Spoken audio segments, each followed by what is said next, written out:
만만치 않게 잘 되는 부분이 있고, 그리고 제동도 굉장히 괜찮고, 페달 위치 아주 편해졌고, 시트 포지션은 정말 좋아졌고요. 특히 뒷좌석이 더 넓어지면서 뒷좌석의 시트 포지션도 상당히 좋아졌습니다. 뭐 방지턱을 이렇게 넘을 때는 기존이나 현재나 이런 컴포트한 차량들은 좀 별로예요. 근데 느낌이 별로라기보다는 평상시에 이렇게 조용하다가 퍽 하는 소리가 나니까 뭔가 깜짝 놀라는 그런 조용한 거에 익숙해졌기 때문에 별로라는 느낌. 그런 부분 말고는 이게 딱히 깔 게 없다. S클래스 신형을 가지고 작정하고 비방하려고 막 이렇게 뭐 리뷰를 시작한다고 치면, 좀 전에 설명해드렸던 것처럼 이 사이드미러 시야와 전면의 요 송풍구에 대한 시야 부분, 그리고 디자인, 터치로만 조작해야 되는 부분, 그거 말고는 딱히 안 보입니다. 네, 일반적인 시내길을 갈 때 이렇게 낮은 RPM을 쓰잖아요. 그러면 엔진이 생각보다 낮은 음으로만 들려요.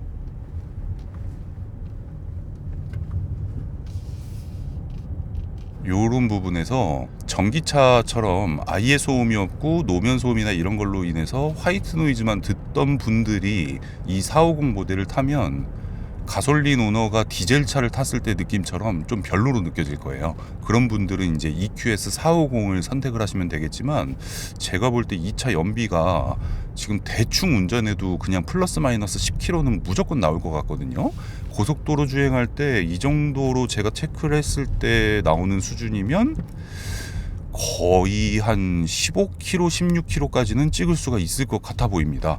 그리고 시내 주행을 해서 맨날 정체로 가다서다 하는 길에서도 5km, 6km 정도는 나올 거예요. 그런 부분에 있어서 그냥 편하게 주행하시고자 하시는 분은 S클래스의 450이나 500이나 뭐 580이나 취향에 맞게 선택을 하시면 되겠는데, 개인적인 느낌으로는 이 정도면 충분히 만족할 것 같습니다. 옵션이나 이런 부분이 워낙 잘 나왔기 때문에 S450에 게다가 저처럼 이제 뒷좌석 모니터랑, 와우, 운전 장난 아니네, 이중 접합률이랑 이런 것까지 적용된 차량을 받으신다고 하면 그 만족도는 더욱 우수할 거라고 생각이 됩니다. 저는 일단 대만족이네요. S450 출고하고 나서 지금 뒷좌석에도 사람이 타고 있고, 제가 운전을 하면서 이 느껴지는 감성적인 부분하고 프리미엄의 느낌, 그런 부분이 기존 S클래스랑도 게임이 안 되고요. 사실 기본적으로 전달되는 느낌이 상당히 괜찮았습니다. S450이랑 S500을 주행하시는 분들 중에서 포존 에어컨을 앞좌석과 뒷좌석을 둘 다 동시에 켰을 때 공조기 소리가 이쪽에서 딱딱 딱딱 뭐 이런 식이나 아니면 똑딱 아니면 틱틱틱틱틱 이런 식으로 들려온다고 말씀하시는 분들이 굉장히 많은 걸로 알고 있는데, 이 차량은 아직까지는 뭐 지금 뭐 주행 얼마 하지도 않았으니까 못 느끼겠고, 중간에 제가 뭐 그런 걸 느낀다든지 아니면 뭐 그런 부분에 대해서 개선점 이런 게 있다 그러면 주간 주행 영상을 찍을 때 또 한번 말씀을 드리도록 하고요. 네, 요 앰비언트 라이트, 액티브 앰비언트 라이트가 있고 없고의 차이는 단순하게 뭐 요런 기능적인 부분도 기능적인 부분이지만, 이 맨 위에 라인 자체가 없는 게 이제 액티브 앰비언트 라이트 옵션이 빠진 모델이다, 이렇게 보시면 이해가 빠르실 것 같습니다. 네, 오늘은 여기서 마무리를 하고요. 다음 방송에서 또 좋은 소식으로 찾아뵙도록 하겠습니다. 오토소닉스 채널 구독과 좋아요, 알림 설정 부탁드릴게요. 감사합니다.